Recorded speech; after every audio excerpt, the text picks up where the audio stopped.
तुलसी के पास दिया जलाने से क्या फल मिलता है? जानिए श्री कृष्ण क्या कहते हैं। दोस्तों, एक समय की बात है, देवी सत्यभामा भगवान श्री कृष्ण के पास आकर उनसे पूछने लगती है, हे स्वामी, मेरे मन में कुछ प्रश्न उठ रहे हैं, कृपया मेरा मार्गदर्शन करें। तब भगवान श्री कृष्ण बोले, हे सत्यभामा, क्या है तुम्हारा प्रश्न, कृपया बताओ तो तुम्हारे प्रश्नों का निवारण करके हमें प्रसन्नता होगी। तब सत्यभामा कहती है, हे स्वामी, तुलसी के पास दीपक जलाने का क्या महात्म्य है और रोज शाम को तुलसी के पास दीपक क्यों जलाया जाता है? इससे मनुष्य को कौन सा फल प्राप्त होता है? तुलसी के पास दीपक जलाने की विधि क्या है तथा दीपक लगाते समय कौन से मंत्र का उच्चारण करना चाहिए? कृपया आप मुझे विस्तार से बताइए।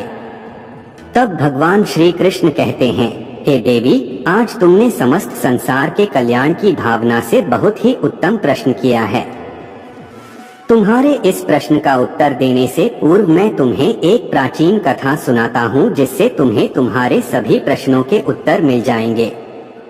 शाम को तुलसी के पास दीपक जलाने से जो फल मिलता है उसी का वर्णन मैं इस कथा में करूँगा, इसीलिए तुम इस कथा को ध्यान पूर्वक सुनना।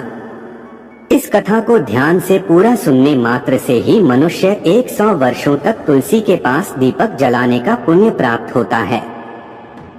फिर देवी सत्यभामा कहती है, हे प्रभु, मैं इस कथा को सुनने के लिए उत्सुक हूँ, कृपया आप इस कथा को मुझसे कहिए। तब भगवान श्री कृष्ण देवी सत्यभामा को वह कथा सुनाने लगते हैं। हे देवी, पूर्व काल की बात है, दक्षिण दिशा में तुंगभद्रा नाम की एक बहुत बड़ी नदी है। उसी नदी के किनारे पर हरिहरपुर नाम का एक अत्यंत सुंदर नगर बसा हुआ था। उसी नगर में मनोहर नाम के एक ब्राह्मण निवास करते थे। वे अत्यंत गुणवान, चरित्रवान, धर्म कार्य करने वाले तथा वेदों के मार्ग पर चलने वाले थे। उन्होंने समस्त शास्त्र का अध्ययन किया हुआ था।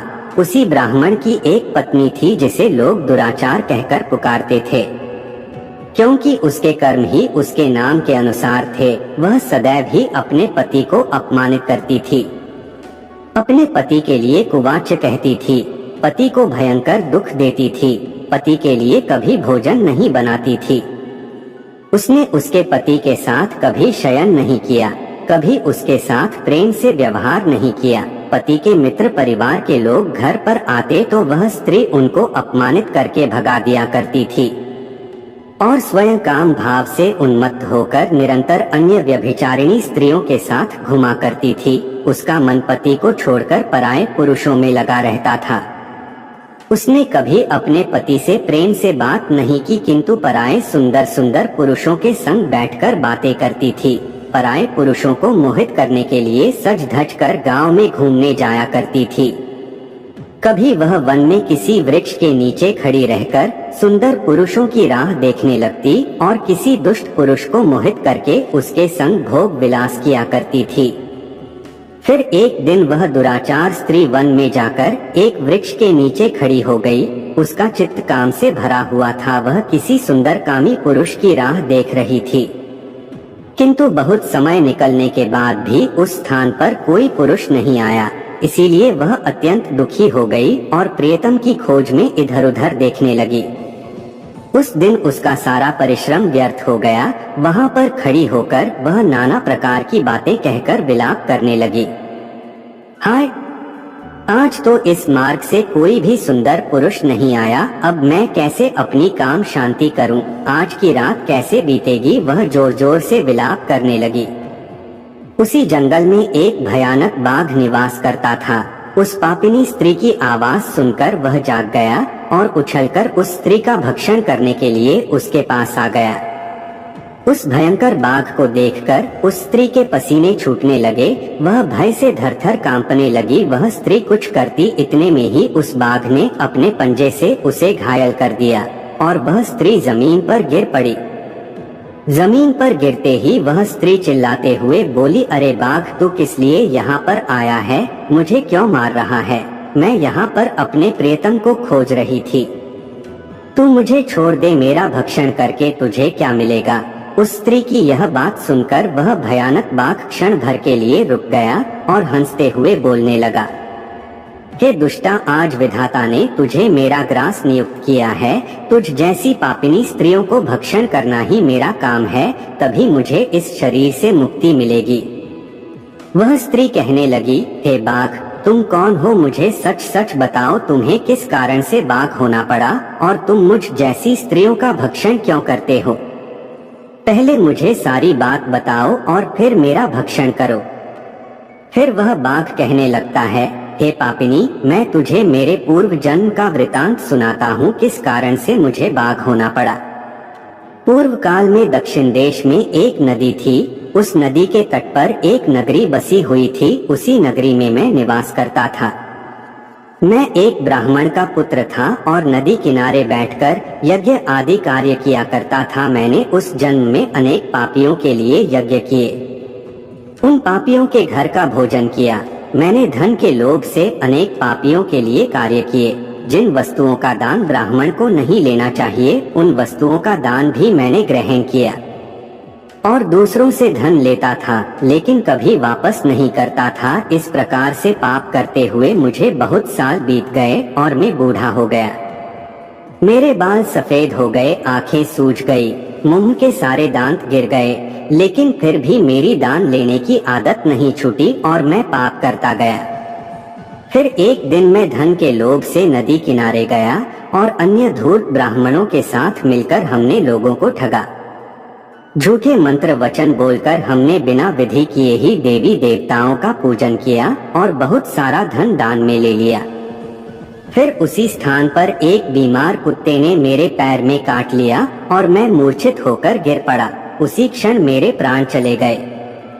फिर यम के 2 दूत उस स्थान पर प्रकट हुए और मुझे पकड़कर यमपुरी ले गए। वहां पर यमराज ने चित्रगुप्त से मेरे कर्मों का लेखा जोखा निकालने के लिए कहा। फिर चित्रगुप्त कहने लगे, हे धर्मराज, इस ब्राह्मण ने घोर पाप किए हैं। इसने दूसरों से झूठ कहकर धन लुटा है, विधि से पूजा न करके झूठे मंत्र बोलकर भगवान का अपमान किया है। इसीलिए यह पापी ब्राह्मण केवल नरक जाने के ही योग्य है। फिर यमराज ने अपने दूतों को आदेश देकर मुझे नरक की अग्नि में डाल दिया। अनेक वर्षों तक नरक की सजा भोगने के बाद मुझे बाघ का शरीर प्राप्त हुआ और मैं इस दुर्गम वन में निवास करने लगा। मैं अपने पूर्व जन्म के पापों को याद करके कभी महात्मा, साधु पुरुष, सती स्त्रियों का भक्षण नहीं करता हूँ।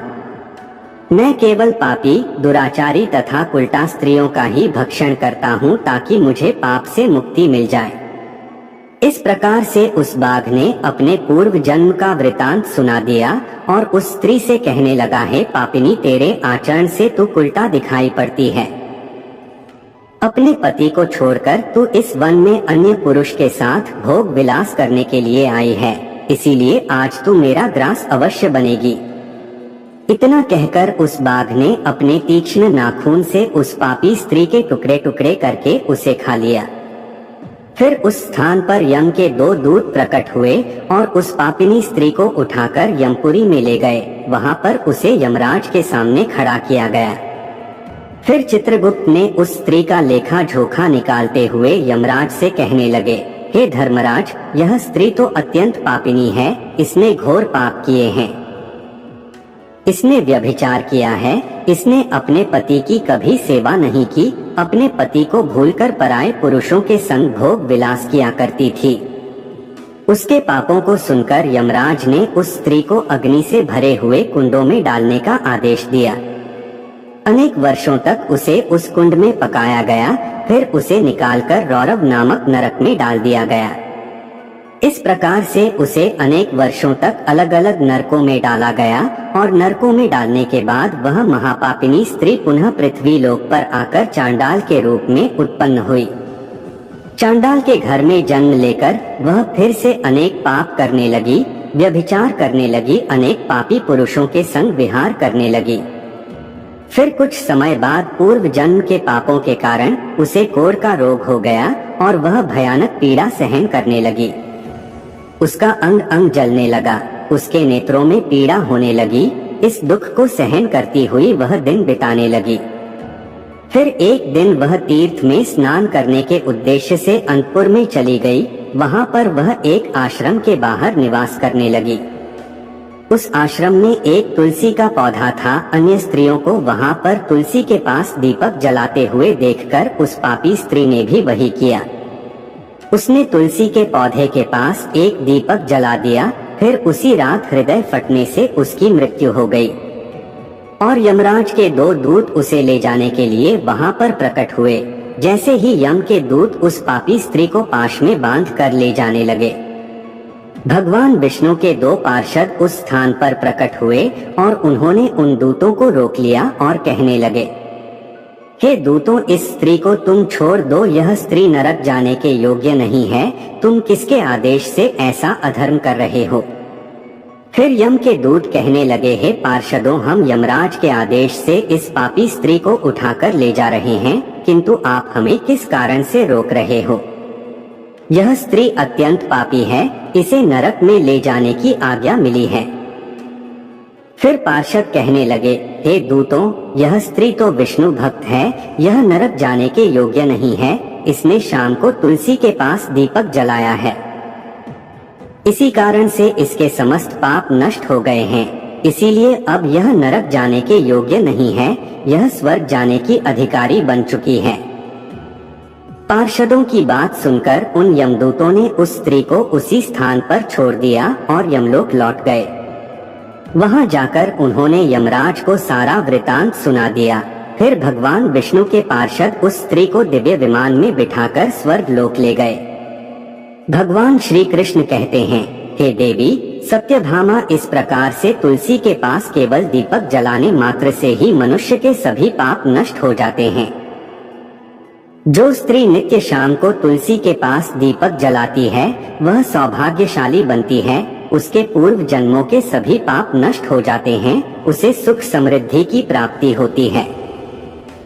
रोज तुलसी के पास दीपक जलाते समय इस मंत्र का उच्चारण करना चाहिए। तुलसी देव्यै च विद्महे विष्णुप्रियाय च धीमहि तन्नो वृंदा प्रचोदयात्। श्री कृष्ण कहते हैं, हजारों अमृत के घड़ों से नहलाने पर भी श्री हरि को उतनी तृप्ति नहीं होती जितनी वे मनुष्यों के द्वारा तुलसी का एक पत्ता चढ़ाने से प्राप्त करते हैं। 10,000 गौदान से मानव जो फल प्राप्त करता है, वही फल तुलसी पत्र के दान से पा लेता है। जो मृत्यु के समय अपने मुख में तुलसी पत्र का जल पा जाता है, वह संपूर्ण पापों से मुक्त होकर श्री कृष्ण के धाम जाता है। दोस्तों, सनातन हिंदू धर्म में तुलसी के पौधे का महत्व सबसे अधिक है। इसकी सबसे पहले पूजा भगवान विष्णु जी ने की थी। श्री हरि कहते हैं, जिस प्रकार से देवी लक्ष्मी से वैकुंठ को ऐश्वर्य प्राप्त है, उसी प्रकार से वैकुंठ में तुलसी के कारण ही पवित्रता प्राप्त है। पृथ्वी लोक पर जिस स्थान पर भी तुलसी का पौधा होगा, उस स्थान पर कभी बुराई का वास नहीं होगा। ऐसा स्थान सबसे अधिक पवित्र होगा। इसी कारण से हमें हमारे घर में तुलसी का पौधा अवश्य ही लगाना चाहिए। तो दोस्तों, इस प्रकार से भगवान श्री कृष्ण ने तुलसी के पौधे के पास दीपक जलाने का महत्व बताया है। मैं आशा करता हूँ कि यह कथा आपको पसंद आई होगी।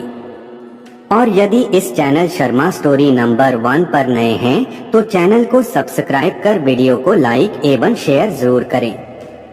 साथ ही कमेंट बॉक्स में जय श्री कृष्ण अवश्य लिखें। धन्यवाद।